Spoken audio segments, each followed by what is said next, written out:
চিরন্তন ধ্যানে ললিত কোণার। এই অসময়ে আকাশে মেঘ, বৃষ্টি নামলো বলে। তুমি আজ আসবে না জানি, বৃষ্টির দোহাই দিয়ে এই নিশ্চিন্তে বাড়ি অথবা অন্য কোথাও, সেই ভালো। এখন আমি রেডিও FM খুলে সুর রসে মজে, অথবা হাতের কাছে জীবনানন্দ, রবীন্দ্রনাথ, যে কোনো পাতা খুলে আঙুল ছোঁয়ায় যে কবিতা, তাই পড়ব মন দিয়ে।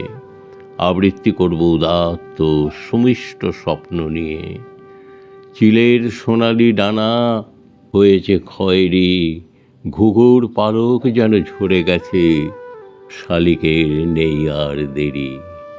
আহা আহা, চারিদিকে শূন্য থেকে ভেসে এসে ছুঁয়ে ছেনে যেতেছে শরীর, চুলের উপর তার কুয়াশা রেখেছে হাত, ঝরিছে শিশির। এই মেঘলা দিনে বৃষ্টি, এই সুন্দর নিঝুম বৃষ্টি মাখা দিনে আর কি চাই? চুপি চুপি বলি ফেলি, অন্তিম মুহূর্তে আমার শেষ ইচ্ছে, একমুখী শরৎ আকাশে, অন্তরীণ ভালোবাসায়, অস্ফুট স্বরে, অমোঘ আরতিতে, জীবনানন্দ কবিতায়, জীবন আনন্দ নিয়ে চলে যাওয়া চিরন্তন নিশ্চিন্ত ঘুমে।